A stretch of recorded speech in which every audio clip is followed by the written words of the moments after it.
This is going to be fun. My name is Eric Collins, my partner Danielle Laurie, and the big question people are always asking about Athletes Unlimited softball, Danielle, is when will Kat Osterman and her team ever lose? She's a perfect 9-0 so far. I know. When is she going to get beat? That is the question. I mean, you look at how she's continued to perform week after week. She's been outstanding, used her veteran experience. But what I have to look at is Team Hayward. When I knew that both these teams were going to match up, I had it circled on my calendar. I'm ecstatic for this game. And I also have to look at the swagger that Team Hayward is bringing to the table. They're the most confident team that I've seen yet to go against Kat, so I could not be more excited. And I'm lucky enough I get to call it. So.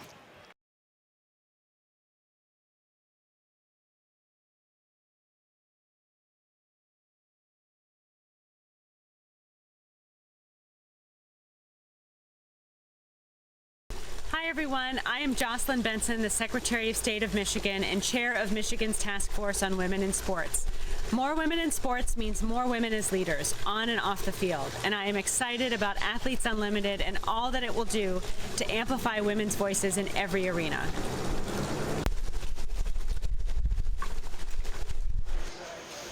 All right, let's do it. We are off. And this is going to be a pitcher's duel that you're going to want to call your friends and tell them about.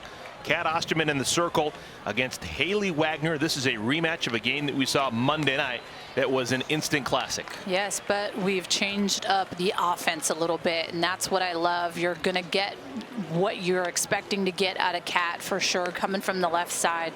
A ton of experience, and that's why she's having the success that she's having. She knows her body. She knows how to make those adjustments, and she is the only pitcher right now with a 7-0 record, but that ERA, the only pitcher in this league to have a below 1.68 ERA. And she is by far in that leadoff spot. No one's really within distance. Not even shouting distance.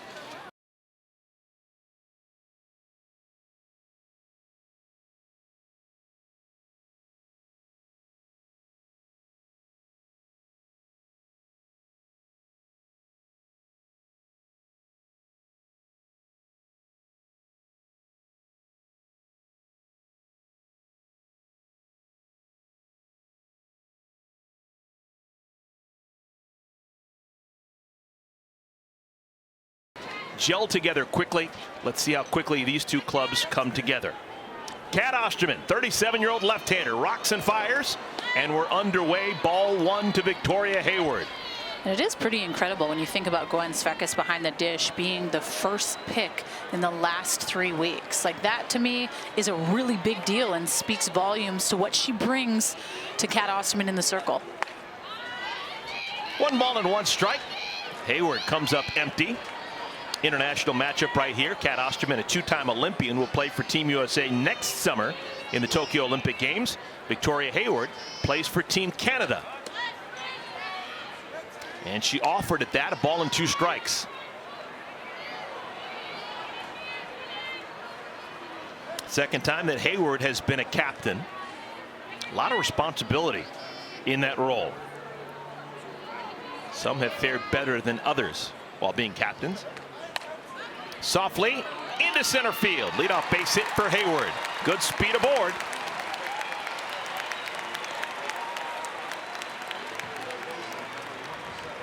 And that's great hitting. This is a 1-2 count. This is a backdoor curve. Victoria Hayward just barrels this up enough to get over Theresa Myers at second base. And that's a leadoff. Vic is so good in that leadoff spot. She's just consistent as can be. And she can run. She is 5 for 5 stealing bases. Maybe that'll be a strategy against Kat Osterman. There she goes on the very first pitch, and she can cool it down as Jaquish is hit. So runners on at first and at second, nobody out here in the top of the first inning. When it was the excitement that I saw down in the dugout when Vic Hayward got that hit, and her team was just ecstatic. And the same thing when Savannah Jaquish got on. Everyone was yelling and screaming and showing excitement. I mean, you never like to see your teammate get hurt, but it's about passing that bat. It's about momentum, trying to get in Kat's head some way or another to be able to scrape that first run across. Here comes everyone's All-American, Haley McClenny. Runners at first and at second, nobody out. And she's disappointed with that strike call. And this is where it can be tricky, right? When Victoria Hayward is the captain, this you got a situation with runners on, none out. Most times in the college game, this would be a bunting type situation. Just finding a way to move those runners and put them both in scoring position. So the reality is there's not many opportunities that you usually get runners in scoring position off Cat.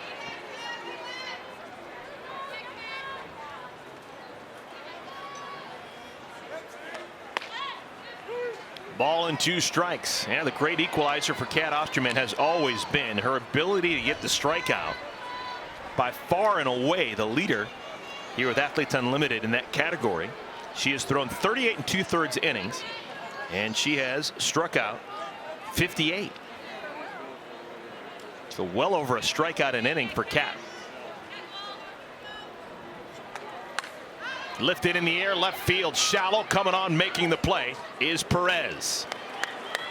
An important out number 1 as Hayward has to remain on at second, and Jaquish has to remain on at first. Dangerous McClenny is out number 1.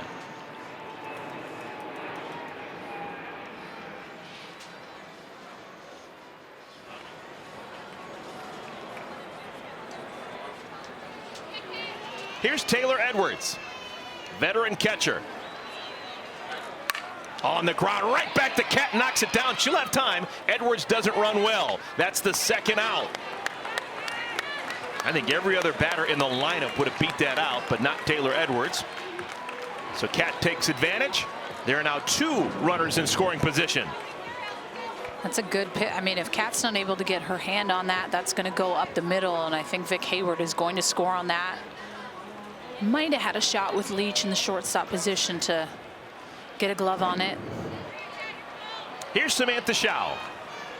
2 native Texans doing work on the ground. Leach, opportunity across the diamond, side is retired.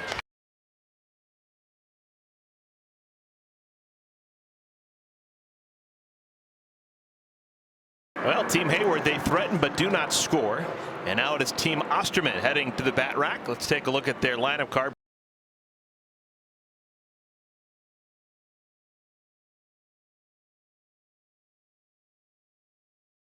Left-hander from Michigan, Hayley Wagner.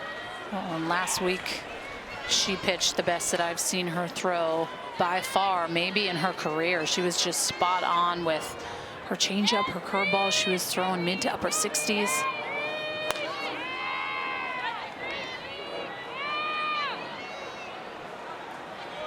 And she is 3-4 on the season with 3.44 ERA, and she's continued to just get better week in and week out. And I think that for me just shows that these women have not played competitively in over a year. The expectation to come in and perform right away, it was going to take them a little bit to get adrenaline under their belt and some game day feels to start figuring it out. And you're really starting to see the pitchers have that, have better connections with their catchers, as well as having good communication. I've really seen Gwen Svekis a lot go out and have those conversations with Kat, and I've seen Taylor Edwards do it a little bit as well. Ball and 2 strikes. Theresa Myers has that ball skip in the dirt.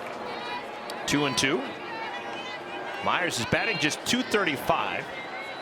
She's got 4 hits and 17 at bats, but she's been on base 20 times. 4 hits, but she's been on base 20 times. 11 times she's walked. 5 times she's been hit with a pitch. And what's new? Count goes full, 3-2. When getting hit that many times, she hasn't moved in the box. She stayed in the same exact spot, toe up on the line, back of the box, back knee almost touches the plate. On the ground, routine. Aubry Ramirez, 1 down. Take a look at the defense. It starts with a battery that's got Big Ten connections. You got the former Michigan Wolverine, Hayley Wagner, throwing to the catcher Taylor Edwards. You got an infield of Jaquish and Urtez, left side of the infield with Ramirez and Shao on the right. Hayward, McClenny, and Penley in the outfield. Bunts laid down, and it stays fair. And Aubry Leach was thinking it was going to spin foul. Wow, that was interesting. Leach has got a ton of speed, but she didn't get out of the box. Yeah, Leach just robbed herself of a base hit, in my opinion. I mean, that's the thing with this dirt, right? Or turf. It's a little bit inconsistent because it is the wood chip. You may think it's going to do something and it's not, but that's the importance of just going out of the box with that intention of being able to beat out anything, because you never know what's going to happen. Here's Megan Wiggins. .452 batter with 4 homers. She's got 14 hits in 9 games. I love this matchup right here. You get Wiggins, who just cares so much about the game of softball, batting against Hayley Wagner, who you can say the exact same thing about. 2 gamers.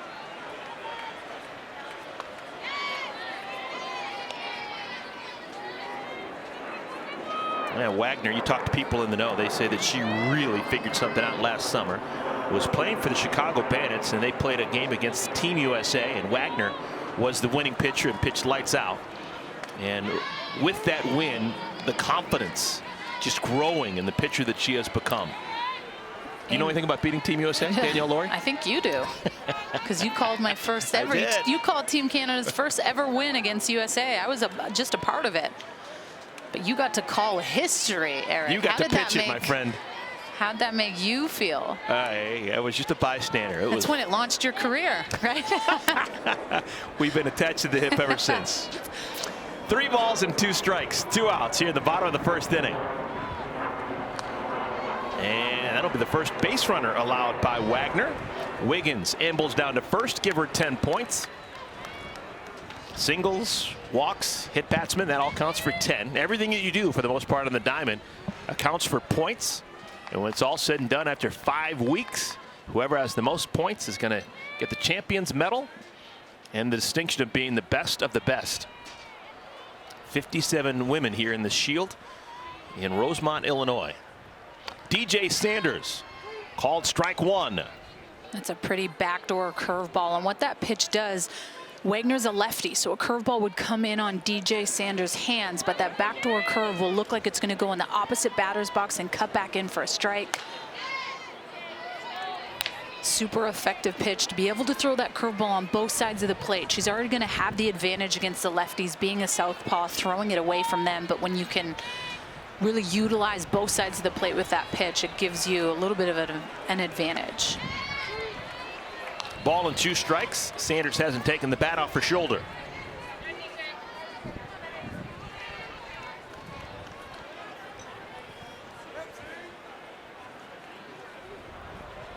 Wiggins can run at first. Not going. And it's outside, 2-2.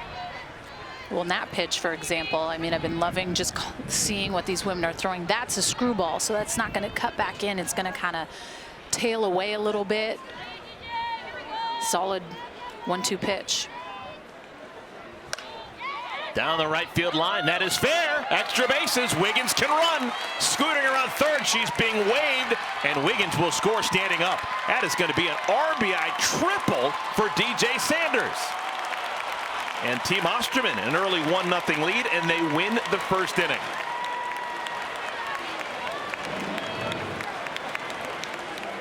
It's a good piece of hitting. It's a backdoor curve on the outside part of the plate. I guess if I would say anything, maybe just get that down a little bit. Wiggins, a lot of speed. 2 outs, knows she has to be going. Checking out the facilitator, Mike Viramontes, who's waving her home. With Megan Wiggins rounding the bases, Aspiration Bank just committed to plant another 100 trees to drive environmental change. So 10 points goes to Team Osterman, every single player on their roster. Here's Gwen Svekis. Out in front, changeup, ball and a strike. Svekis just 6 hits in 9 games, but her value has been the way that she has worked with Kat Osterman. She has been Kat's security blanket. On the ground softly, Jaquish. Side is retired.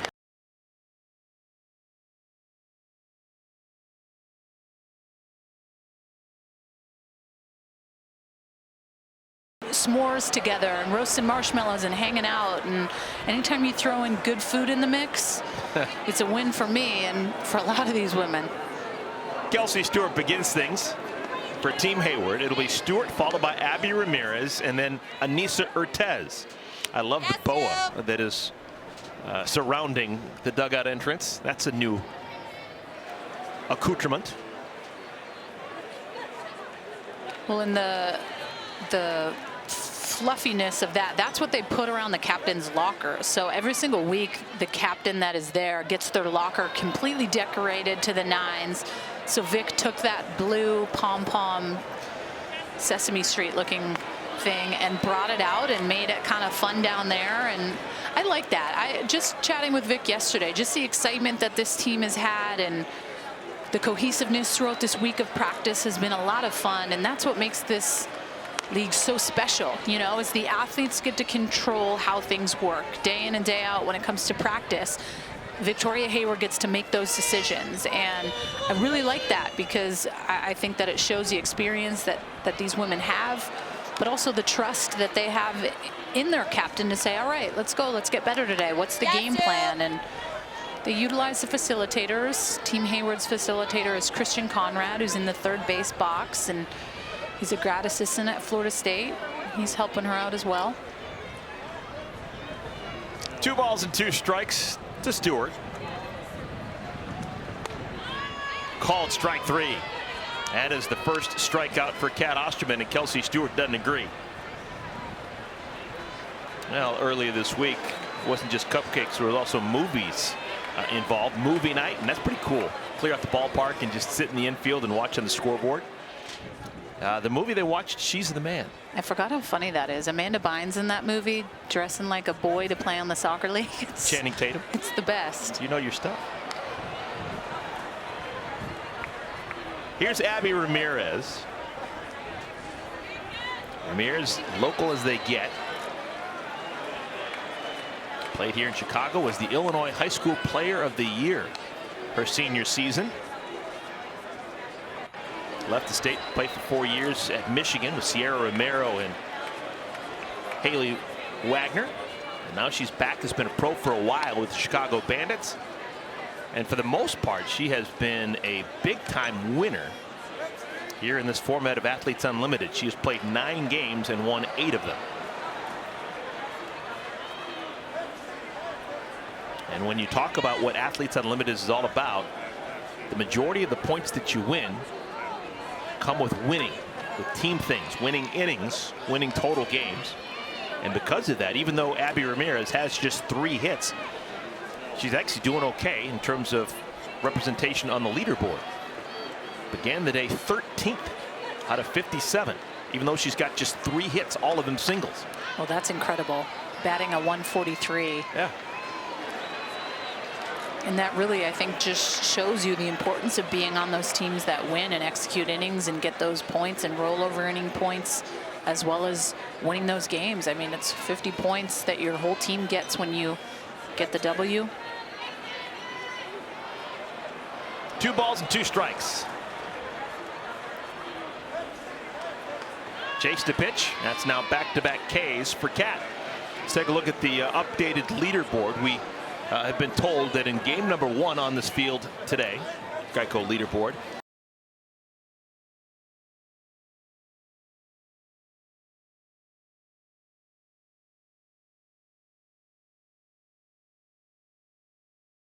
wow. Alicia Ocasio didn't even play last week, had to leave the shielded environment for personal reasons, but she came back and she pitched a complete game, did give up 1 earned run in the 7th inning.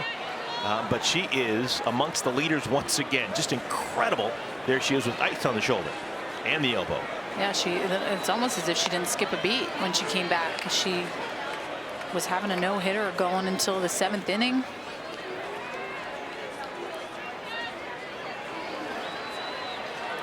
Anissa Urtez quickly 0-2. Softly, third base side. DeWitt. Side is retired. Ball doesn't leave the infield.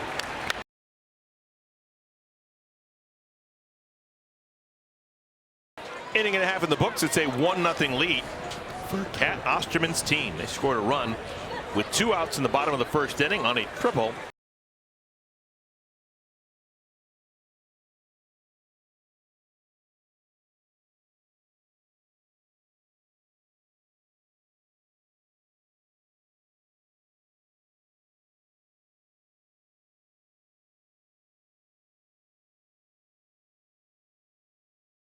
Flying out of the ballpark. There's been at least 1 home run in every game played thus far. That was the case back in our first game today. We had a grand total of 3 runs, all runs scoring on solo home runs. Back-to-back homers, Jesse Warren and Erica Piancastelli in the first inning, and then a solo home run by Sam Fisher in the 7th. We're talking about power and homers. How about Katiana Malga? She has got 3 homers. Hisses one in the air. A little humpback liner to the first baseman, Samantha Shaw. 1 down.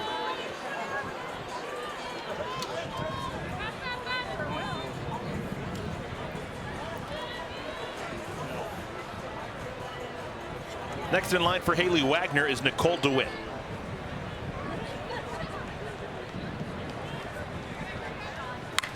On the ground past the diving Urtez. Solid single for DeWitt. And with 1 out, a runner aboard.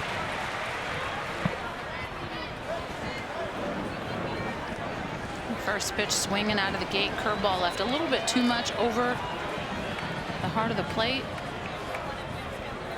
Just able to just drive that up right past the diving Urtez. Here's Mandy Perez.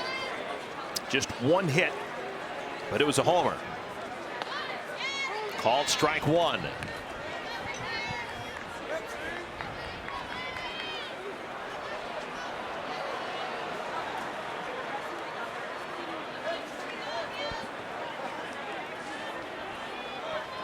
An inning win is on the line. Team Hayward did not score back in their half of the second inning. Down to first base in a hurry. Wow, good play by the catcher Taylor Edwards. It goes as a sacrifice. Basically the same thing, but it's not. It is a 2-3 put out, but now a runner in scoring position with 2 down. I mean, Taylor Edwards so good. Able to come up, throw this off 1 foot, Shaw with the stretch out, but clutch. Michelle Moultrie's next. 3 hits and 20 at bats for Moultrie. Member of Team USA, will be an Olympian next summer. Long time coming. She's been with the national program for close to a decade. After an All-American career at Florida, former SEC Player of the Year.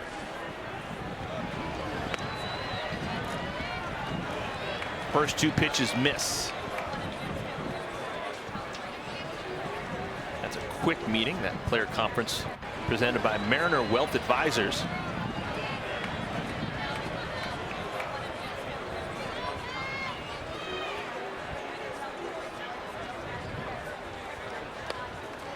First 3 pitches to Moultrie have all missed. What's your thought process if you're a hitter right now, 3-0? Man, I'm attacking Moultrie. I don't want to get to Myers with runners on. I want to attack her, find a way to get back in this strike zone. And I love it. 3-0 hack. Looking for an inning win. Trying to tack on. Kat Osterman already has a 1-0 lead. That could be enough. Going the other way, foul, 3-2.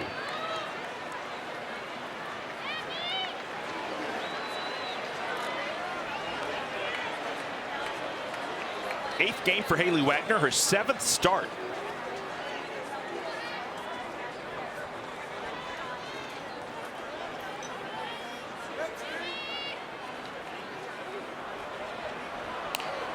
Softly, first base side. Shaw steps on the backside, retired.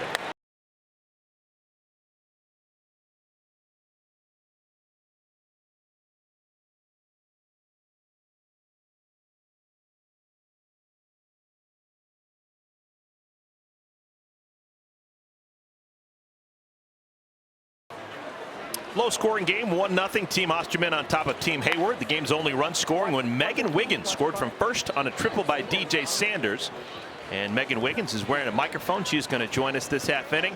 Megan, how you doing? You're still running pretty quick there after 10 years as a pro. Yeah, I think it's every time I wear this mic thing, I have to run 3 bases. It happened the last time, so. So we're good luck is what you're saying. Either I'm never going to wear it again or I'm just going to start wearing it every game. How you doing? You've been in this environment for over a month now. Are you still in the same good brain space as you were before? Yeah, I think my brain is working a lot better than it did the first couple weeks. Just in game mode, just freaking competing. I think it's every single week, every single, different practice and stuff. New people, new players, people you get to bond with, gel with. So it really just keeps you on your P's and Q's the whole time. And, just trying to grow every time, grow every week, get better. I have to ask, every single week, you're playing with new people, different captains. Is it every week? Is it super different, the practices, or are they all kind of pretty generic because the captains run the practices, right? Yeah, I think it's pretty generic. Like from week 1, everybody was like, oh yeah, this is a good practice plan. But I think, we've implemented different things every week. Different captain won, all their games, so they're going to implement the same things they did, and it's different than what we did. But a lot of cool things going on, a lot of game situations in practice. But other than that, it's pretty generic. All the teams I've been on. Had a bad cap. Megan, just curious, you've been a pro for a decade now and been all over the world playing. You're choosing not to wear a visor. Is the sun an issue, or what? You never wear a visor. What's the thought process no, I don't. there? Or glasses. I don't know. It's just, I don't know. It's like, I don't like it. It makes it harder, I feel like, to just kind of be free. Had a bad cap. Glasses, I feel like, makes it like a double vision, especially the balls on the ground. Your glasses are bouncing the whole time. And then visor, I don't know, it's a visor, so it kind of blocks a little bit of your vision too. But when you play for a long time, you learn how to block the sun. So hopefully I can do that if I get a ball today. Take me through what it's like playing with Kat. I mean, she selected you pretty high up this week. It's been a while. Yes, it has. I know. So take me through just, your guys' friendship as well as being competitors and how all that works. Well, I mean, I think it's great. I mean, we know each other, and, I love facing Kat day in and day out because it makes me a better hitter and makes me just more disciplined at the plate. But I love playing behind her. So we just know each other. I mean, we've been playing professionally for a long time, grown above the age of 30. So it's just fun playing with her because I know she's a competitor. She wants to beat me every time. I want to beat her every time. So you put that together on the same team, it's pretty cool. Cats 1-1. Lifted 1-2 foul. there. Now it's 1-2. You're right. Megan, thank you so much. Appreciate it. We'll check back in with you later. All right, see ya. Megan Wiggins, brought to us by Sparta Science, wearing a microphone. It's one of the fantastic things we've been able to do is listen in as these players are playing their positions defensively. Victoria Hayward. 2 balls and 2 strikes. She singled her first time up. Was stranded at third. That was as close as Team Hayward has gotten to scoring a run. They had runs at second and third, but then 3 consecutive outs. McClenny, Edwards, and Shao. No damage done.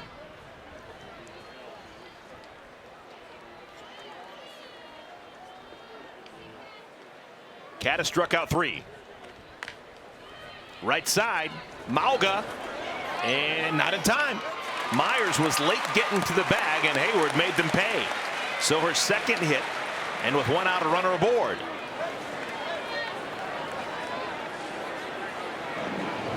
And she just has so much speed, and I think for a second she thinks, Mauga might be able to make that throw, but Vic's going to beat her off of the gun. Ooh, and that was close.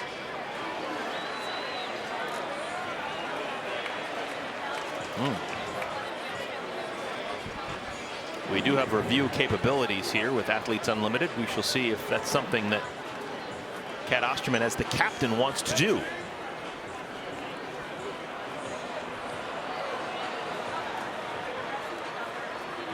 This is one of the difficult situations to make. Yep, and Kat has made the decision. Wow, she's doing everything. She's pitching, she's making decisions about whether or not to go to review. She's coaching first base when her team is hitting. So Kat wants this looked at. Well, and it was Theresa Myers that went up to Kat and kind of initiated that because she's the one that set her foot on the base, so she would have the best look. There's Mike Rayner. He's the 3rd member of our crew, replay official, supervisor of umpires, and he's going to be the one who makes the final determination from what he sees.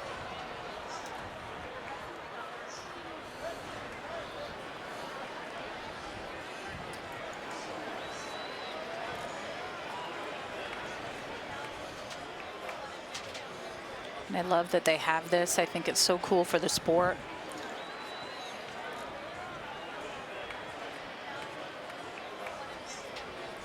Yeah, the call on the field was safe. Is there clear and conclusive evidence to overturn that call?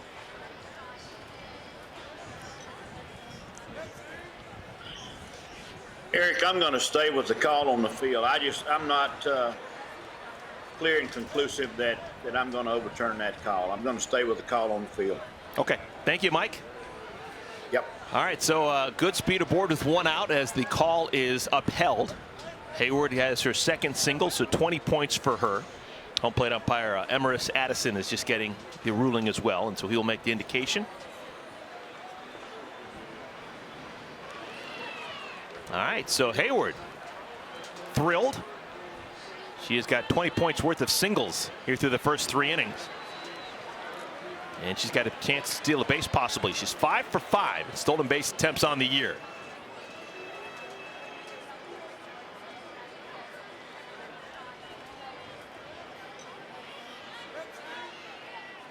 Here's Savannah Jaquish. Jaquish was hit with a pitch first time up. Called strike 1. Jaquish's name is splashed all over the offensive leaderboards. .464 batter, 4 homers, 10 runs batted in. She's 13 for 28 with a bat in her hands. Well, Monday night on that CBS game, watching her go down one knee and take Cat deep straightaway center was pretty impressive. I mean, she's just found a way to hit players like Cat and everyone in this league, and I think that just shows how good she is, and as well as how many positions she can play. We've seen her catch, play third, we've seen her play outfield as well as first base, and to me that's invaluable when you have someone that can play every single position but has a stick like that. It would be tough for me to not want you on my team. Ball and 2 strikes. Hayward was on the move. Now Jaquish, this is the power we're talking about from a week ago. I mean, she just went down to get it. That's such a pretty swing. I mean, straightaway center, we've seen a lot of those. She was fired up. Rightfully so. I mean, Cat has been having a lot of success in this league, and I think when you're able to do some damage off her, you deserve to be excited. Hayward's in motion, thrown out a second, not in time, and that is now 6 stolen bases on the year for Hayward. That's worth 10 points. She now has a 30-point ball game cooking. You see her do a quick peek in. Safe by a mile.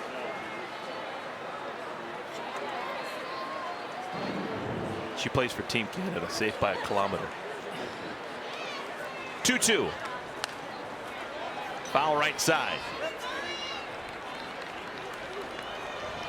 So the only batter for Team Hayward to get a base hit against Cat Osterman has been the captain, Victoria Hayward. She's 2 for 2 with that stolen base.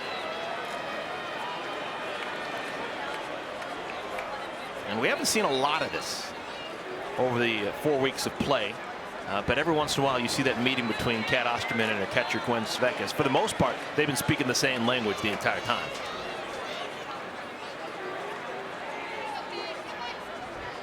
Here's the 2-2. Popped up behind home plate. I believe that you just can't have enough communication between the battery, right? Because at the end of the day, if you don't have a good pitcher or someone that's confident in what they're throwing, the struggle is going to be real. So I think you really have to have someone behind the plate that can come out and hold you accountable, someone that can come out and say, hey, what do you want to throw here? Like, where's your head at? And we've seen it more as the weeks have gone by. Called strike 3. Important strikeout for Cat. That's now 4. 2 down here in the 3rd inning. Well, this pitch is just not even fair. I mean, that is such a filthy pitch. It crosses plate, but finishes on the inside part of the plate with so much downward bite, completely fooling Jaquish. I mean, that could be one of the filthiest pitches that I've seen thrown this whole time. Still work to be done for Cat. This is Haley McClenny. McClenny Line out to shallow left, first time up. That was with runners on at first and at second. She was disappointed with herself. Now an opportunity to atone. Runner on at second, 2 outs. Big gap in right center.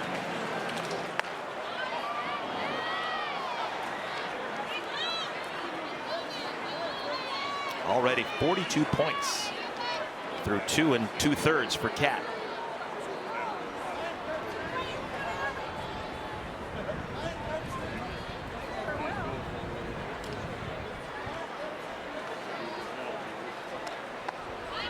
Called strike. That's the second time that pitch has been called on McClenny. She just put her bat down and showed the umpire where she thought it crossed.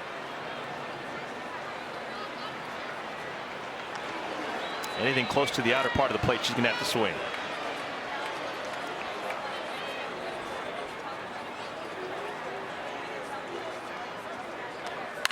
Look at Cat. She went exactly that same spot.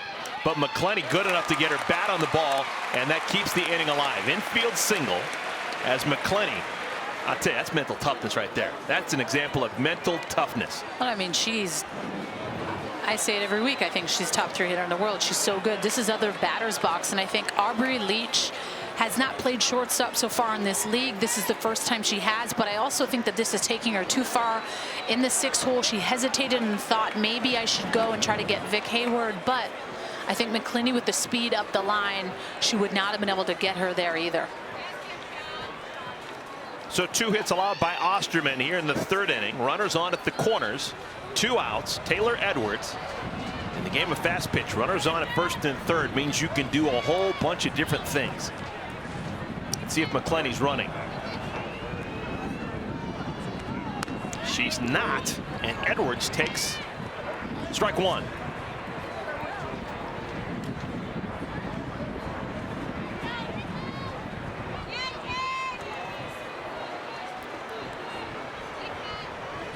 There goes McClenny, and they throw through. It's cut off by Myers. Stolen base from McClenny. Runners at 2nd and 3rd. Second stolen base of the inning for Team Hayward. Well, and this is one of those sicky 1st and 3rd situations where communication has to be key. You see Theresa Myers cut that off, and you have to know that when there's runners on the corners, what's the plan, who's cutting off, just to be able to know, because those are the plays that the defense or offense, excuse me, will try to get in your head a little bit and try to make you make an error. And every single week, you know, these teams are changing, which is something that I love, but you also have to really button together the defense. High pop. Count remains a ball and 2 strikes. Veteran receiver Taylor Edwards, 5 years of pro. In her career, a whole bunch of nothing against Cat Osterman. 0 for 8.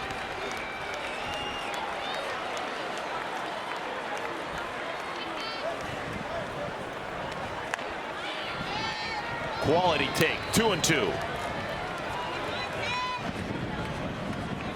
Now she could paint that inside corner like she did on Savannah Jaquish with that drop that just had so much bite, but down and in. That's a tough pitch to barrel up. You have to be able to drop your hands and get inside that. And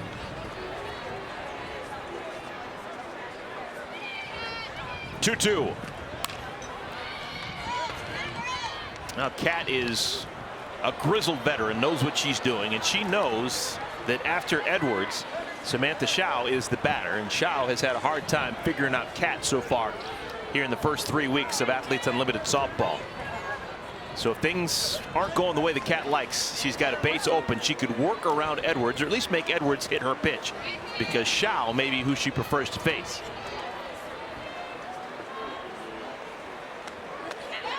Did she go too far? They appeal, no swing. So the inning continues. 3 balls and 2 strikes. And you see the facilitator, Mike Viramontes, coming down because he thinks that she did. And I think she held it. That was a good pitch by Cat, just getting Edwards thinking. But you gotta. 3-2. And the ball skips in front of Speckis. Good job to keep it in front of her. And there's that walk. So it was pretty clear that Cat was not going to get beat by giving Edwards anything too good. Well, I'm with you, Eric. I pick my poison. We saw this earlier in the day where they pitched around Warren kind of and Piancastelli to get to Vidalis, where O'Toole was able to attack. And if I'm choosing if I want to go between Taylor Edwards or Xiao, Cat has had a lot more success against Xiao. Yes, the bases are loaded.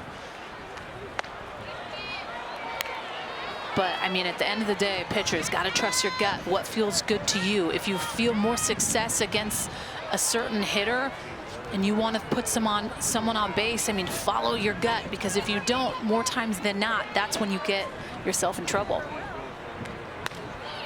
No, Cat's got to throw a strike now. First two pitches are balls to Xiao. And Svekis wants to have a word. Runners on at every base. This is a pivotal part of the game for Team Hayward. You get an opportunity like this, you need to cash in against Cat Osterman because you may not get another opportunity. You got to be patient and wait for a pitch you can do something with. You got a 2-0 count. Know she's going to bring you something, probably a curveball or a backdoor curve. Gets the benefit of the doubt. 2 balls and a strike.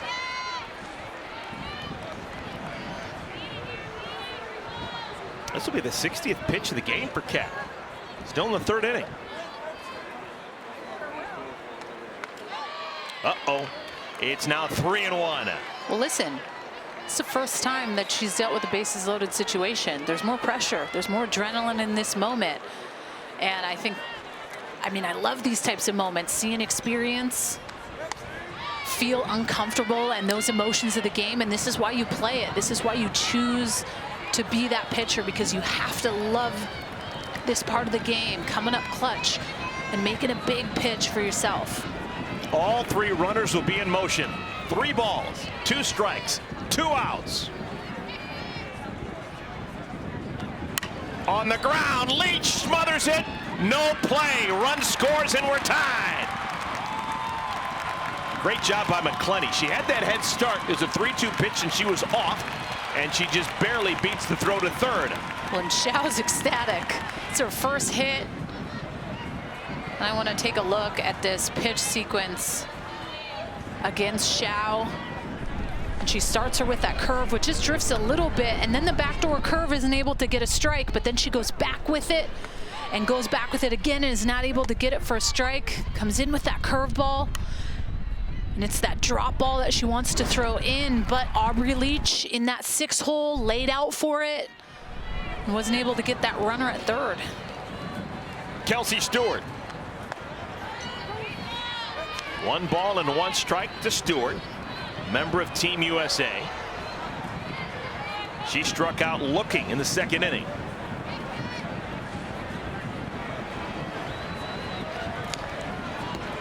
One and 2. Cat desperate to get back into that dugout. This is death by 1,000 cuts. A couple of infield singles, couple of stolen bases, a walk, and a run scored. Hasn't been that one rousing base hit here this inning. Nothing's actually left the infield. And Stewart chases a pitch down in the zone, and the side is retired.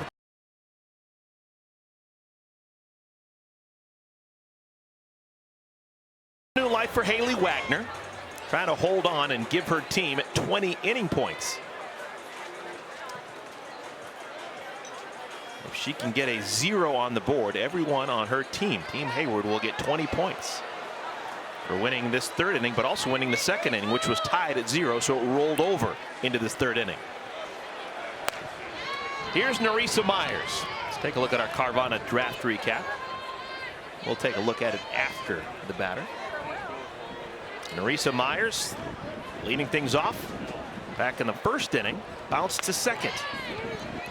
Myers, Leach, and Wiggins against Wagner.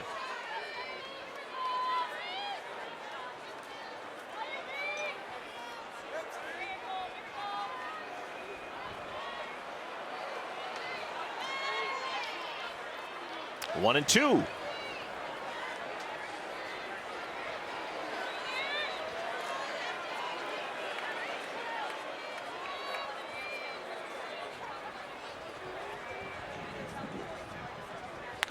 Just curious, Danielle, we've been talking about the respect that Myers has gotten in the first 3 weeks.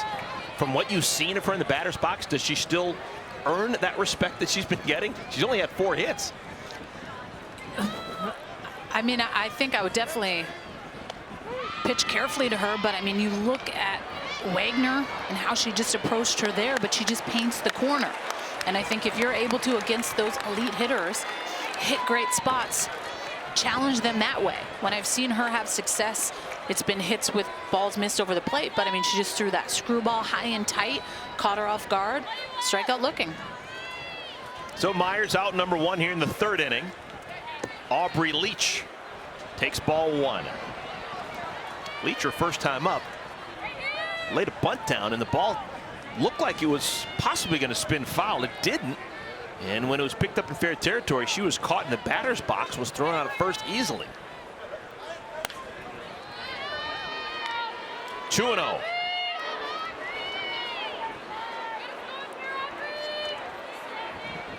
Leach currently 19th out of 57 players. Tied with Sammy Fagan, those 870 points. 2-1.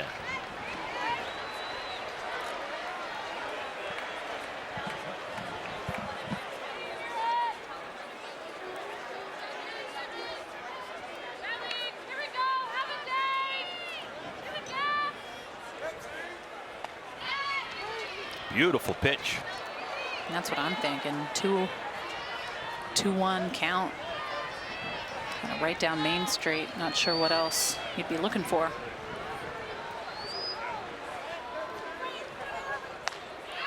Another strikeout for Wagner.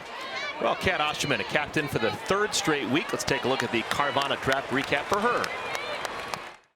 The early part of the draft went as I had hoped for the most part. No secret I was going to take Gwen again, but then getting Wiggins as a game changer, and Trish Parks was on my radar the second I heard she was coming into the league.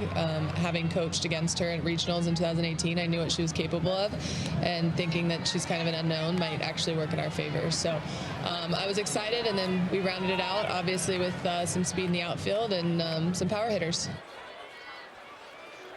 You and I were both right with that. I said she'd want to take her because of the unknown. Megan Wiggins, deep drive right center field. It's right into the fan, and it's caught.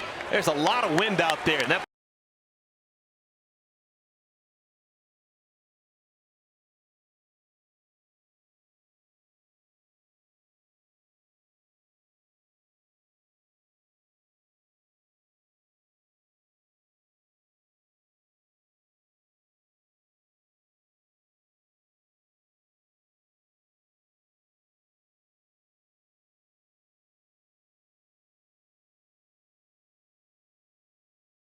stories with Aubry Ramirez, local kid, went to Trinity High School, and just bleeds the game of softball, and kind of found something here with her.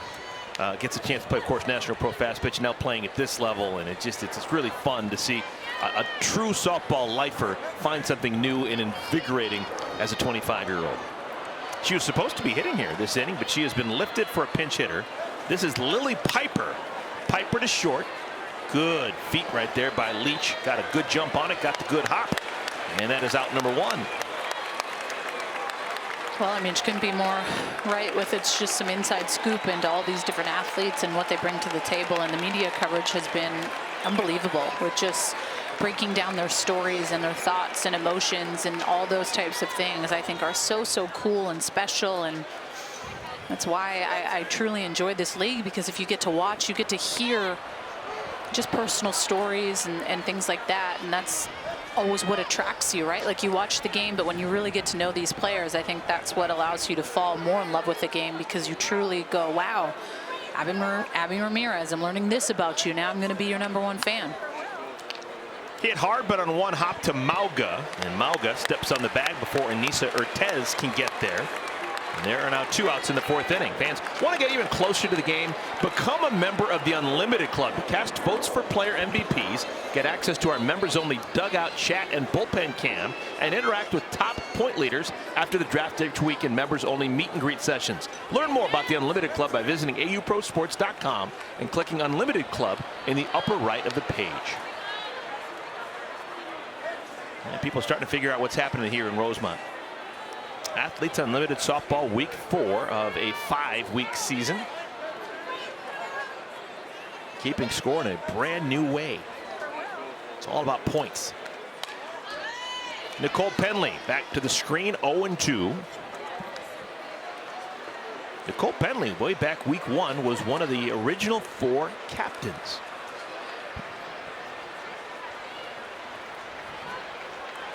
The original captains were selected after performances in scrimmages the week before the season started.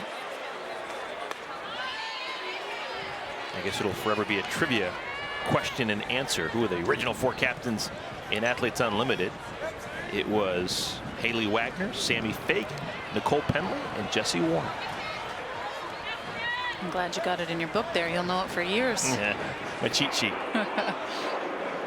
1-2. Kat Osterman almost had a strikeout. The ball is tipped at the plate.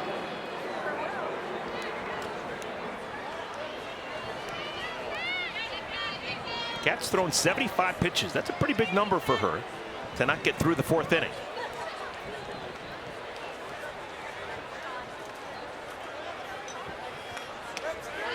Called strike 3. Another strikeout for Kat. She has got 6 of them. Monday evening, 8 Eastern time. You can find that on CBS Sports Network.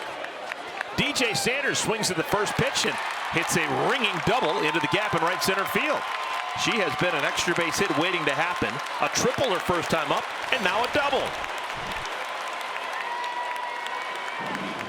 She's already got the hardest one out of the way with the triple. I mean, she could go cycle. Takes this backdoor curve, just laces it straight to the wall. And I love this side angle of her swing, that ULL swagger type swing through the zone where she doesn't completely finish, but a lot of pop. See Ortez almost take her out at 2. Let's see if Spekas can get her to 3rd. Not going to get it done. Maybe Spekas can beat it out. Nope. Out number 1. We saw Spekas give herself up a couple of times in a Monday nail-biting win. Even though she hits right in the middle of the lineup and is expected to be a power hitter, you would think.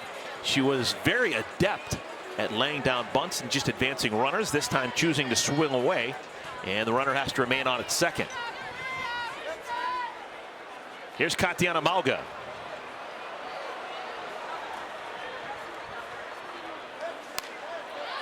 It's going to be caught in foul territory. A quick 1-pitch out from Malga, who walks back to the dugout dejected.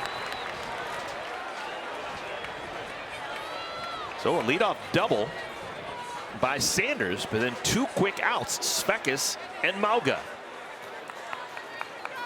Nicole DeWitt, her last at bat, was swinging first pitch. See what she does here. Just looking at my scorecard. Last time up for Malga, she did the exact same thing. A soft humpback liner to the first baseman Chow. I want you to go back to like 2011 in that book and tell me what happened in June 17th of 2011. I keep it all. I'm more with the modern technology. I like to do everything on my iPad. I can tell you what Kelly Montalvo did on June 29th, 2015, if you want to know. I love it. Nicole DeWitt down in the count, 1-2. Hayley Wagner's been impressive. Only 50 pitches needed here to make it almost through 4 innings.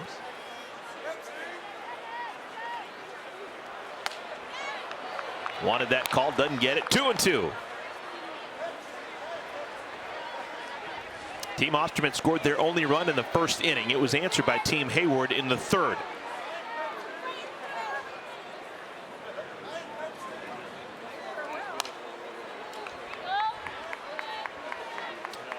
Now Hayley Wagner seems to really relish these matchups that she's had with Kat Osterman.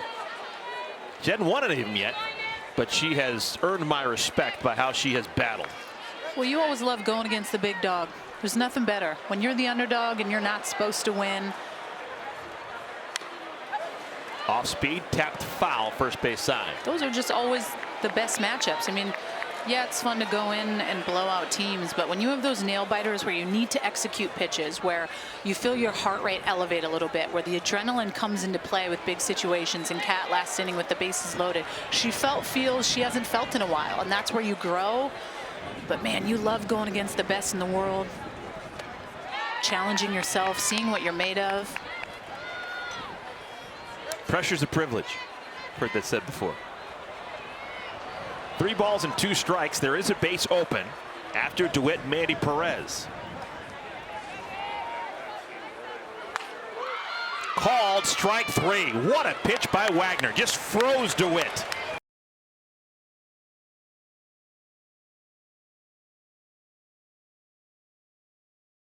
Going to work a little bit harder. They're fouling off a lot of pitches. You just saw our Geico leaderboard, and it's just amazing how much farther ahead from everyone else Kat Osterman is. She's got 48 points next to her name so far in today's game, and she will face Victoria Hayward for the 3rd time. She is yet to retire her. Both captains. Hayward, an infield single her last time up, stole a base and scored the only run for her club. In that 3rd inning, 3 infield singles, 2 stolen bases, and a walk. Add it all together and you score 1 run against Kat Osterman.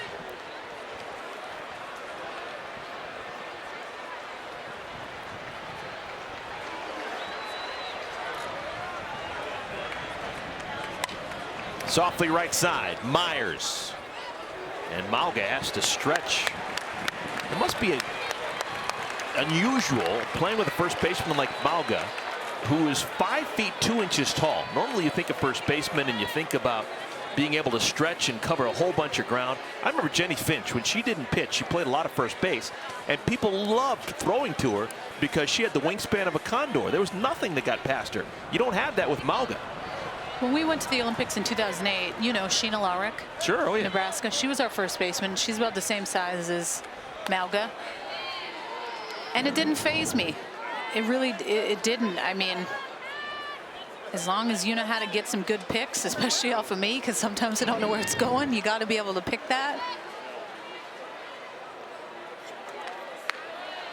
And Sheena, I just remember being my rock in 2008, someone that would just continuously come up and talk with me and hold me accountable. And besides the catcher, I think it's important to have that one other staple in the infield of someone that just gets your vibe and sees when you're kind of freaking out and can calm you down a little bit. I remember Sheena Lawrick playing with Peaches James out there in Lincoln for the Nebraska Cornhuskers. Peaches James is good. Very underrated. Hope people remember the name. She was fantastic. 2-1. Jaquish, high drive, center field, hit well. Wiggins goes back. It's gone. A homer. Savannah Jaquish has given the lead to Team Hayward.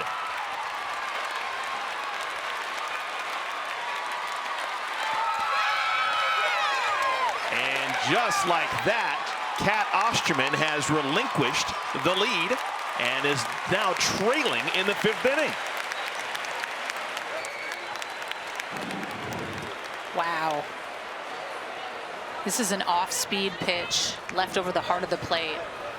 And I think Jaquish, as we know, is by far one of the best hitters in this league, and in my opinion, in the world. She was on Team USA last year, didn't make the Olympic roster.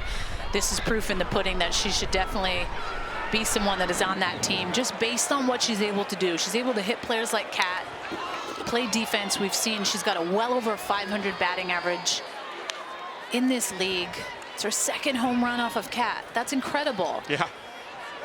2nd home run in 2 games. She got her on Monday night as well. She just sees the ball so well and has such a pretty swing. But it's her ability to hit pitches sometimes that are not even close to the zone that catch you off guard, like the one last Monday night where she put her knee on the ground to take Kat, you know, solo shot, dead center. Haley McClenny, 1 ball and 1 strike. 1 out here in the 5th inning. McClenny had a great at-bat her last time against Kat. It was in the 3rd inning when Team Hayward scored their 1st run. She was upset with the calls that were going against her, strikes that she felt were outside. She knew she had to expand her strike zone, and she did. She hit a ball out of the right-handed batter's box, and because she put it in play and can run, she had an infield single. When I believe when you put a string of experienced hitters together that have hit off Kat, it's a harder game for Kat to throw, and it's evident today. Obviously, more pitches thrown, giving up a couple runs, because the intimidation isn't there for those hitters. They know what Kat brings. They know they're going to strike out at times and not going to look always great, but it's the adjustments and the stringing together of hits and just momentum. And I believe since they've walked in, Team Hayward's team has just been feeling it. They've been dancing, grooving, light energy. I mean, they got the bejeweled entryway. I mean, I'm all about it. 89th pitch for Kat. Called strike 3, and again McClenny just perplexed. 2 down. Kat's got 7 strikeouts. Well, and this is a backdoor curveball, and I like that spot. That's a strike in my books. McClenny didn't like it, but if I'm a pitcher, I want that pitch all day. That paints a pretty corner, hits a legit spot. Taylor Edwards.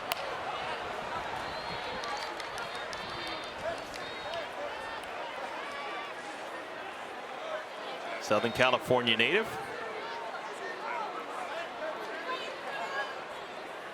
Taylor and her sister Tatum, twins, who were connected at the hip when they played amateur softball for so many years. Both played at Nebraska. Hit hard into center field. That one is going to be off the wall. Wiggins quickly back into the infield, the slide, and it'll be a double for Edwards. Wow, barely got in before the throw. That was an absolute howitzer shot by Edwards.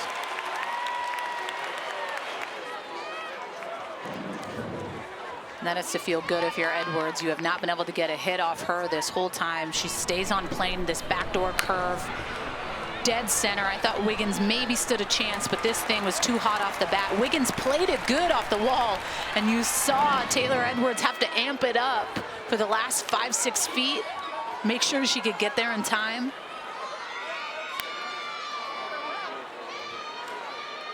Here's Samantha Shao. She had some happy feet in that batter's box on that pitch. She started off back of the box, and when the pitch came in, she crossed her feet over like Vicky Galindo to get closer to Kat. And she does it again.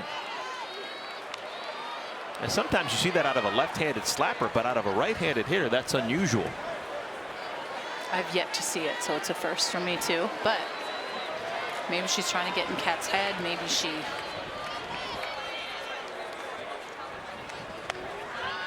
Or maybe she's Happy Gilmoreing it. And she starts, this is done in 3 straight pitches, starts back in the box, and it comes, and she crosses over her feet.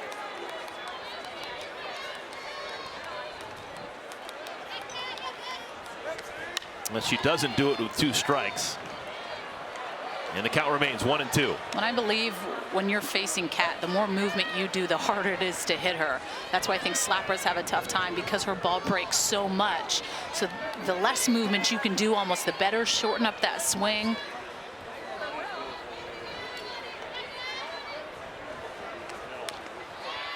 Good job by Shao to stay alive. But it's the momentum for me with Team Hayward. That dugout is just so excited and just passing on that energy. They're dancing, they're feeling good. And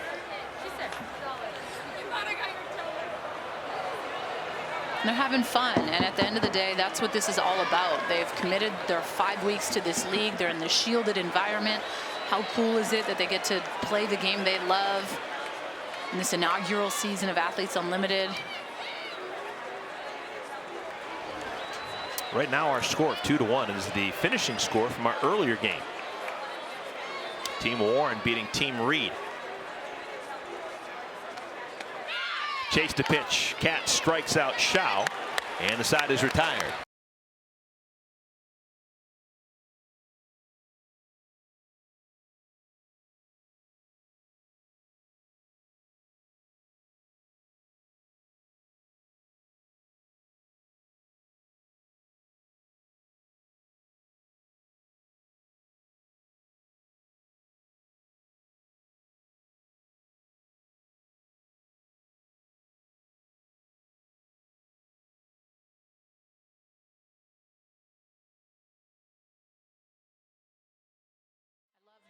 love hearing her say that. I love that we get to be in control of this because we've experienced so much and we know what works best for us. Not that great coaching is not always appreciated, it is, but I think when you get to this level, being told what to do at maybe 30 years old might be a little bit more challenging because you're not going to completely change your swing or be this different player. I think it's just sharpening the tools that you have and being able to utilize that and rely on the experience. Wagner's now 27 years of age. She spent the last 5 summers playing National Pro Fast Pitch, and she's gotten better. Just better and better. And she was pretty darn good. Remember, she was the unanimous pitcher of the year as a freshman in the Big Ten, pitching for Michigan. I want to know why she's not hitting. I watched a video on Facebook on NCAA softball of her dropping a bomb from the left side. She could totally be a two-way player, accumulate more points. I need to ask her. I'm going to get to the bottom of this one, Eric, because I know you're just on the edge of your seat. There you go. You need to know. There you go. She comes from good stock. Older sister Kylie pitched at UNLV. But it's clear she just loves the game of softball, and you can't help but root for people who love the game that much. Half swing, and that'll be a base hit, maybe more. Look at Perez, found the gap. This is going to be at least a double, maybe 3. On her way to third, the slide, she's safe. Oh, she didn't even take a full swing, and she gets a triple. Mandy Perez standing at third with nobody out.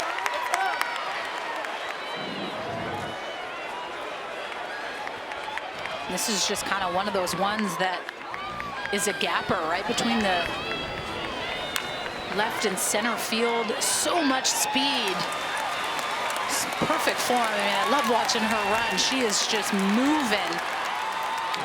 That's clutch. So a wonderful opportunity for Team Osterman to tie this game. They're down a run, bottom of the 5th inning. Moultrie showed bunt, takes up high for a ball. No, it's called strike. I apologize. Upper part of the strike zone. Infield is in all the way around. And Moultrie's got some work to do. When Moultrie hacks, she hacks. I haven't seen a ton that have bat speed like her. A couple weeks ago, I saw her have that home run on the inside part of the plate to right field, and it was a smoke show.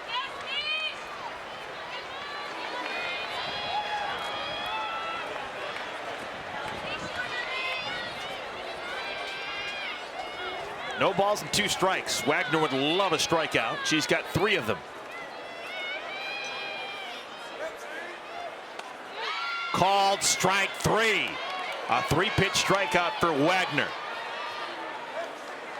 Can't exhale just yet. Now it's going to be Theresa Myers next. Well, and this is what makes being a southpaw so great, right? The lefty hitters are not used to always seeing that curveball spin away from them. When you're able to throw that at 66, 67 miles an hour with true spin and hit a good spot, that's tough to hit. Myers called strike 1. I've been able to see Wagner have success against Myers today because she's really jammed her up on the inside part of the plate. And this is the first time I've seen Theresa Myers back off a smidge. And to me, that shows she cannot handle that inside pitch against Wagner, so she needs to back off so she can get her hands inside that. Myers 40th out of 57 players here with Athletes Unlimited.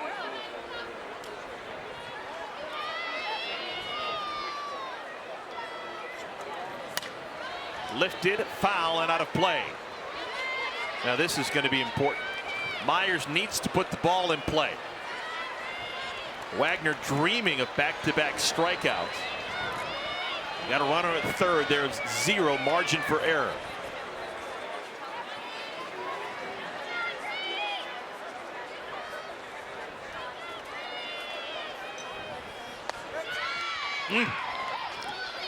Now that's a 1-2 pitch right there. It's one where you can even, think, hey, maybe in a different world, someone will give me that in the other batter's box, but it's the location as far as height. That is perfect placement, not drifting up, 67 miles an hour. And she fouls it at home plate to stay alive. Yeah, first couple of weeks, Wagner was not a strikeout pitcher, but she has changed that around last couple of starts. Wagner's got 4 strikeouts first 2 times through the order. Her 70th pitch. Wonderful eye by Myers. What do you expect? Great at bat after great at bat. And I would love to see a little change on the outside part of the plate. I think they're going to jam her in, but. Oh, Fulder went inside and it works. Back-to-back strikeouts for Wagner. That's the second time she struck out Myers. Well, and this is a backdoor curveball. So the screwball would drift into Myers' hands, but that back door is what cuts back in, but it's the location that is low in the zone, and she is fuego. Here's the speedster, Aubry Leach. My goodness, Leach is so quiet in that batter's box. Doesn't move a muscle.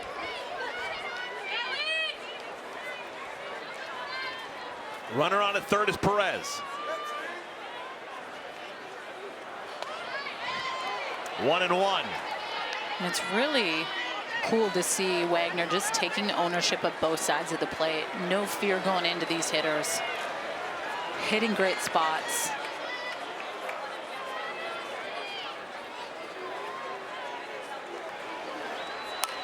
Right back to Wagner.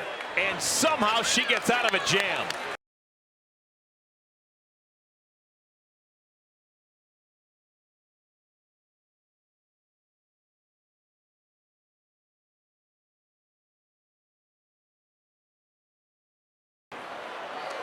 But you're right, she's down, but there's lots of game. I mean, they have 6 outs to play with. We've seen one come from behind win with Team Piancaselli. They gave me almost every type of feel that I can get, so you never know. Kelsey Stewart, that one stays fair. And that's out number 1. So Stewart is now 0 for 3. That's the first time she's put the ball in play against Kat Osterman. 1 down in the 6th inning. Kat has struck out 8. Next pitch she throws will be number 100 on the afternoon.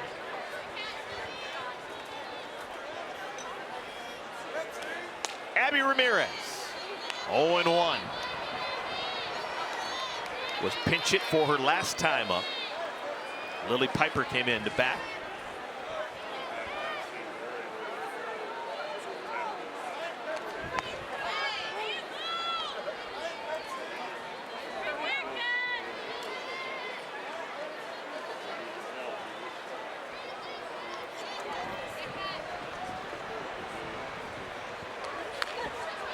And that hits Ramirez when she's still in the batter's box. Nothing but a foul ball.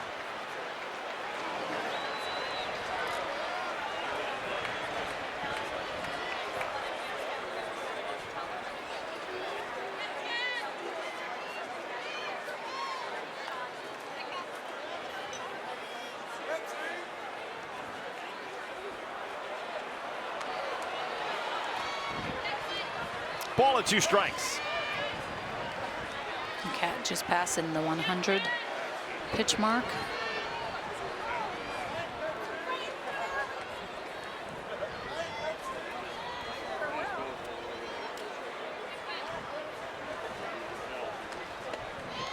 Two and 2.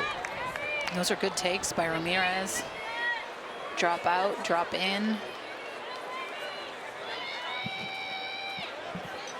Kat has already thrown more pitches today than she did in her complete game win on Monday.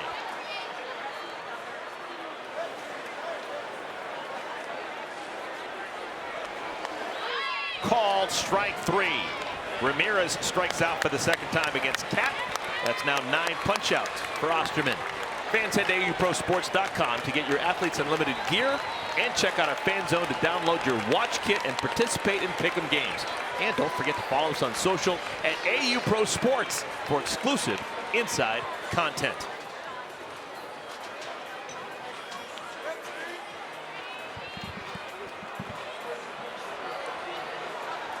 That's the players' box.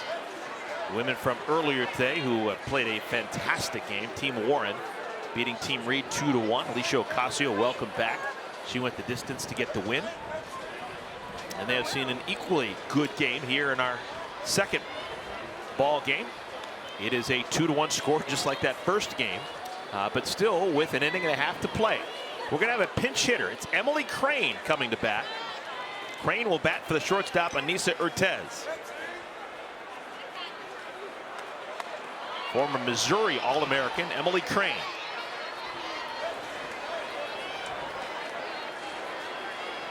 Crane has had the misfortune of being on teams that have scuffled from week to week.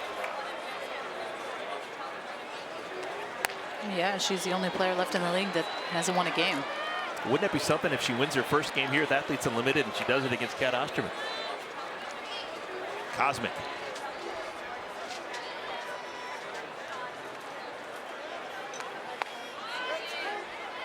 Ball and 2 strikes.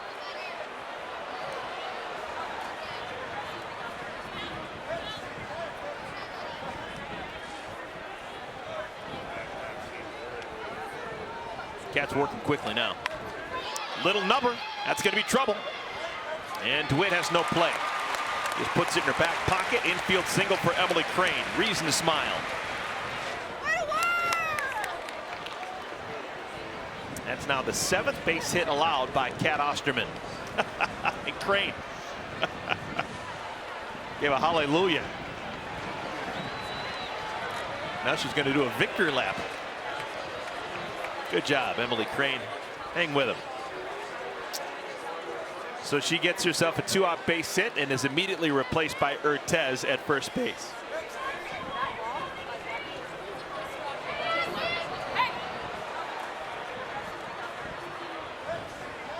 Crane runs pretty well. Kind of surprised that Urtez is replacing her at first. Here's Nicole Pendley.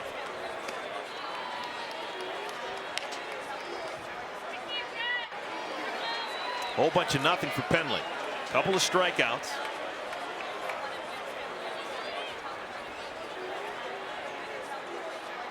Oh, goodness. Even the best slip on a banana peel from time to time. That's going to be called a ball. And it's 2-0. That ever happened to you, Danielle? Plenty of times. Okay. I've thrown it in my leg. I've thrown it up in the air. Right back to Kat, bobbled it, makes the play. Side is retired.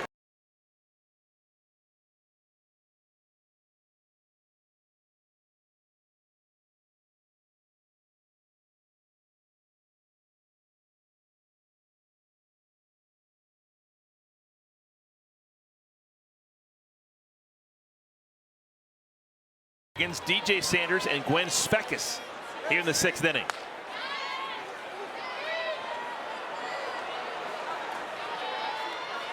Only 20 points for Megan so far today.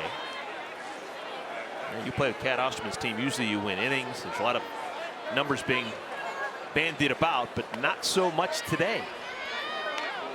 They won the first inning, and that was it. Megan Wiggins also got 10 points because she walked in that first inning. Inning points are on the line right now. Team Osterman scores a run. Not only would they tie the game, but they would also win the inning. Hard right to the first baseman, Shao. Hit it hard, but it's out number 1. That was just a straight laser. Good thing she had her sunglasses on. That just allows you to take a breath, because when I look at this lineup, I look at Wiggins, and she's been one of the most consistent hitters from week to week. You're just like, oh man, doesn't matter how we get her out, but we got her out. Now here's DJ Sanders. She has been a big-time thorn in the side of Wagner. A triple and an RBI in the first inning, and a double in the 4th.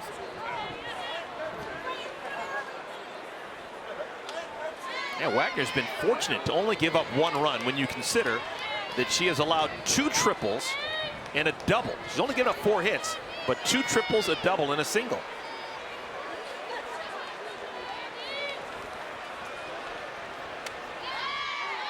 One ball, 2 strikes to Sanders. Sanders now has 10 hits on the year, and 9 of those hits have been for extra bases. She has got 5 doubles, a triple, and 3 homers, and 1 single. Just amazing.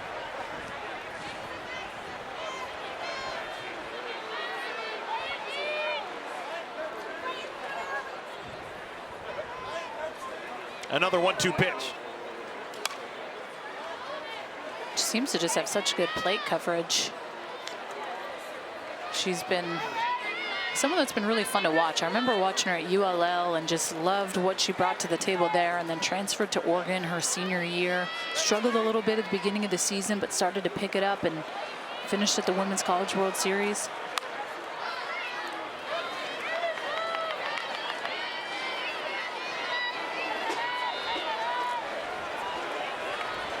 PJ Sanders, yeah. 2 different programs, Louisiana and then Oregon. Native of Mississippi. Natchez.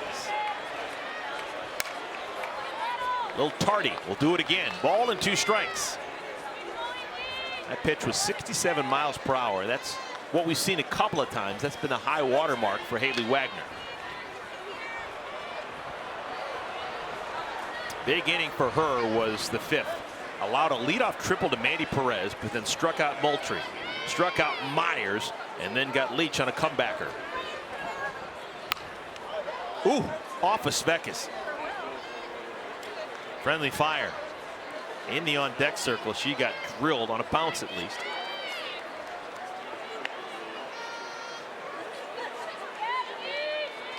Sanders has fouled out the last 5.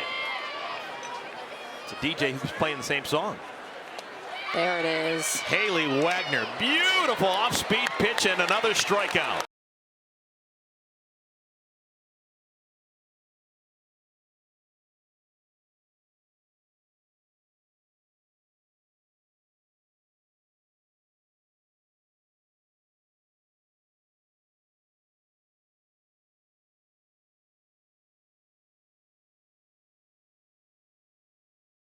And listen, we didn't see Taylor Edwards behind the dish last week because she was on Team Reed, and Team Reed is a member of Team USA, and she had Aubry Monroe, and Aubry Monroe was catching every single game.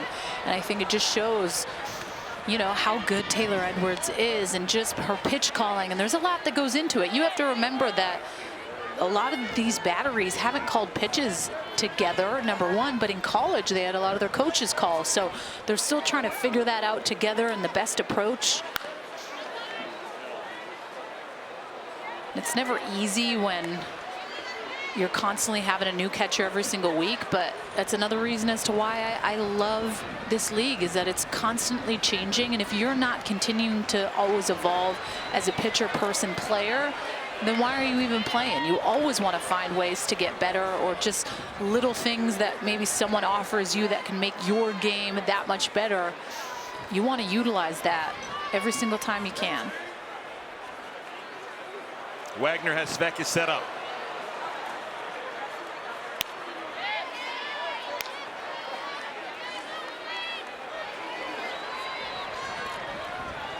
Svekis has bounced out to third, bounced out to short.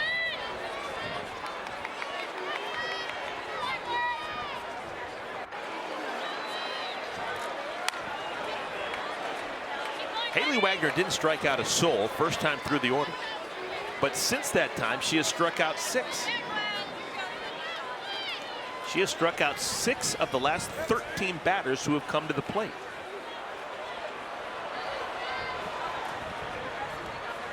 .91 pitches. 2-2.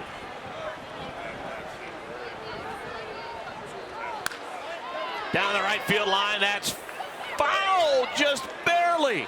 Oh, I thought I saw that ball hit the white line, but clearly it is foul, says Craig Hyde, and will do it again. You can't get much closer to an extra base hit. Ooh. Oh my goodness. Oh my goodness. So close. It's a game of inches. Craig Hyde, that was impressive. First base umpire got it right. 7th pitch of the at-bat. Wagner's having work here in the 6th inning. Lifted in the air, playable, shallow right, and it's caught by Aubry Ramirez. Was a little bit worried about the charging Nicole Penley.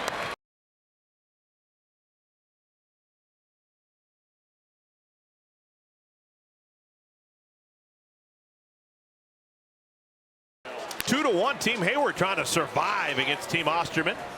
Beat continues here in Rosemont, Illinois. Every single weekend we put 15 pounds into a 5-pound bag.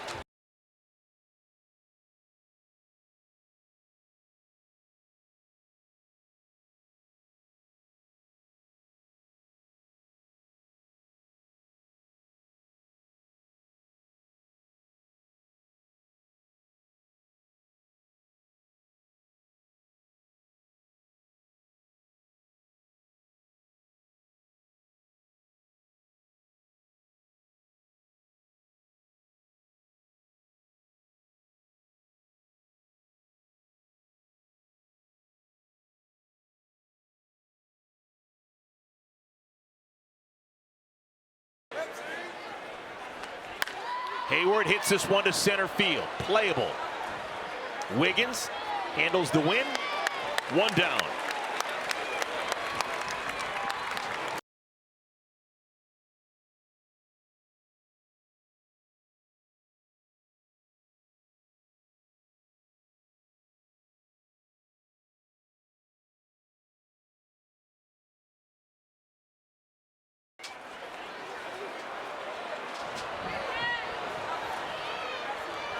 Jaquish, that home run back in the 5th inning, broke a 1-1 tie. 0-1. Native Californian who played at LSU, was an All-American all 4 seasons. And I think my approach, if I was Kat off of Jaquish, is if I'm going in, it's to the point where I might hit you. I'm going to continue to stay away. I'm going to keep that backdoor curve low, but I'm going to go more so with that drop. You keep the ball low, there's a chance no one's going to hurt you.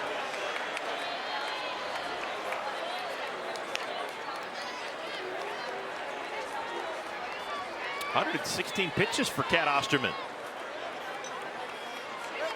This is week 4. Everyone around the league has seen her now for 4 consecutive weeks. High in the air, center field. Is this one gone too? It is! Oh my! Savannah Jaquish have a day! Second homer of the game. Her 3rd in 2 games against Kat Osterman. Absolutely unheard of. It is now a 3-1 lead. I feel like Kat's got to be unhappy she didn't pick her for her team. She probably didn't want to play against her. That's not a bad spot. I think if anything, just more on her hands, but it's low in the zone. Wow. Jaquish has me speechless in the booth. Only because this is something that doesn't happen often. Number one, people don't tend to hit many bombs off of Kat. Trying to go back-to-back McClenny to center field, and they've done it. Back-to-back homers. Hayley McClenny just follows the Jaquish homer, and the lead swells to 3.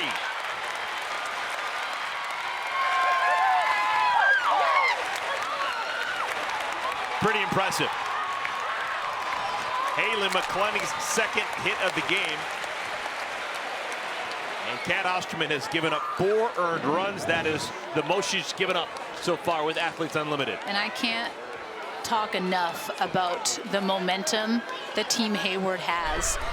The energy is contagious. You can see them. You can see the excitement. You can just see that they're playing like little girls. Like, it's just, they're having so much fun. They're rallying behind each other. They're continuing to talk.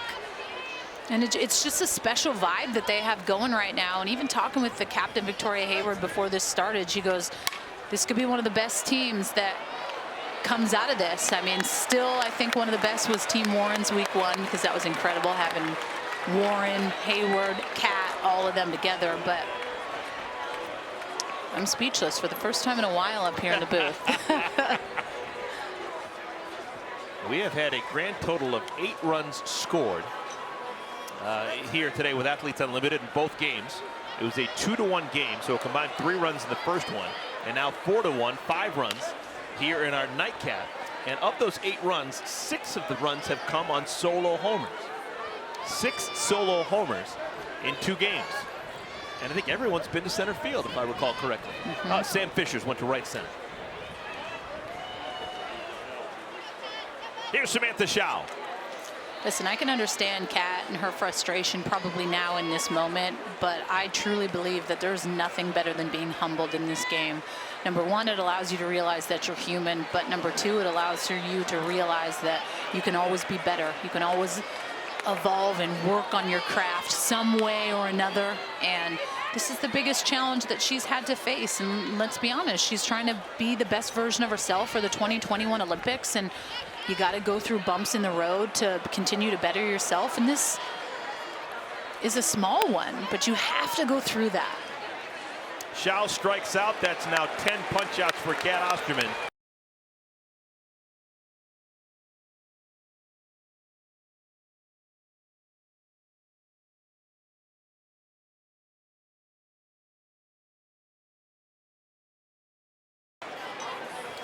Team Hayward flexing some muscle. They scored 2 times in the top of the 7th inning on back-to-back solo homers, Jaquish and McClenny.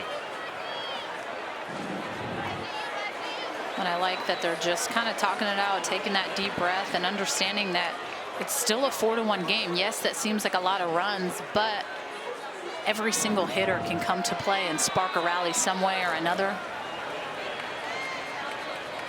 It'll be 6, 7, and 8 in the order for Team Osterman. Malga, DeWitt, and Perez, unless we have a pinch hitter. Hayley Wagner has been magnificent. Kat Osterman has not been her normal self. Kat has given up 9 base hits and 4 runs. This one hit to the gap right center field by Malga, but great jump. And Penley makes the play. 1 down. Now, as great as Kat Osterman is, when you see an outing like this, which is a normal outing for most pitchers in the world, it stands out. Coming into today, Kat Osterman had worked 41 innings and only given up 4 earned runs. She's gone 7 innings today and given up 4 earned runs. She's been, you know, not her best self, but I think at the end of the day, being humbled is a good thing. It really is. She was cruising at a high speed and almost that invincible type feeling, right? Like no one's been able to beat me. Like you feel that swagger that you bring and you have that mojo. But I think I love sport because I love the feeling when you're down, when you struggle, and when you go back to your room at night and you have to sit there and think about what happened and the emotions of the game and what you could have done differently. Was there a point at which you didn't want to throw a pitch that you called that you weren't committed to, that you got burned on? All those little things, but it allows for you to go to bed that night and wake up the next day with that fresh attitude of, hey, how can I get better tomorrow? I still have room to continue to keep growing. Let's hope my body doesn't hurt too much. Nicole DeWitt, 2-1 pitch. Sliced down the left field line, and it is caught by the captain, Victoria Hayward. We normally see her in center field playing left field and making a nice play. Let's take a look at our Geico defensive play of the game.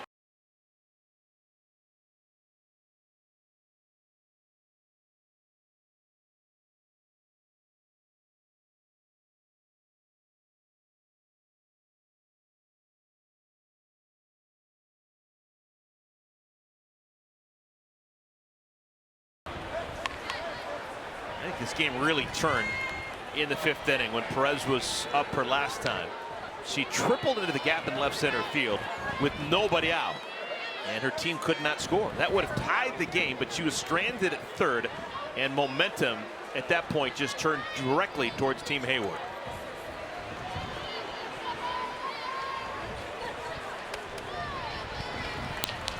Well, if the score holds, we got to start thinking about MVPs. I'm assuming Hayley Wagner and Savannah Jaquish are going to be 1, 2 in some order. I got to go with Jaquish. Jaquish, 2 It's homers? pretty unbelievable. Okay. First MVP gets 60 points. Second one gets 40. Wagner's a close second. She's close. It's just, I kind of feel like Jaquish's second home run was the nail in the coffin. Like, just like, oh, you just feel defeated a little bit if you're Team Osterman. Right back to Wagner. This should do it. It does. It's over. Team Hayward, a wonderful wall-to-wall win. 4-1 the final score, and for the first time all season long, Team Osterman loses. They're now 9-1 through 10 games.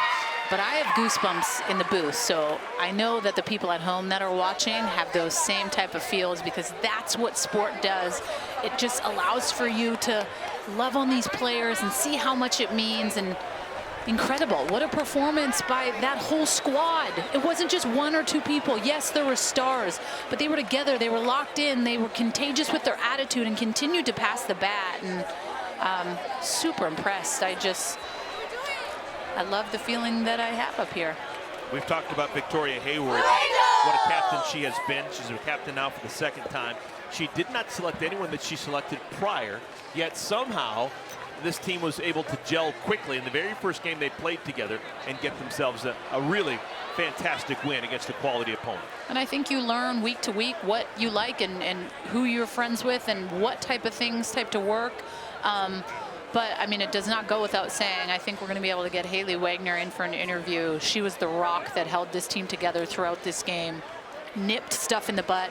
What stands out to me was the triple that did not score, and she was able to strike out those two batters. And then, I mean, that to me was a highlight situation for sure.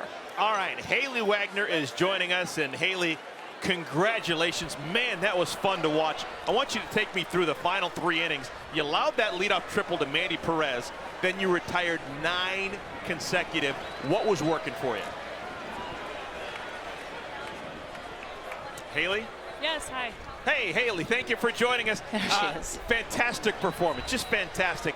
Can you take me through the last 3 innings, just what you were feeling? You allowed that triple to Mandy Perez with nobody out in the 5th inning, and then you slammed the door. What was going on?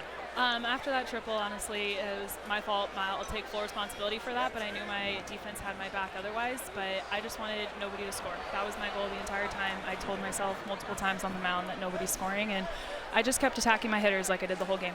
Hayley, you were unbelievable. Congratulations, #1. But what I loved the most was just you and Taylor Edwards working together. What was the game plan coming in? Did you guys have a plan of attack? What was working with you two?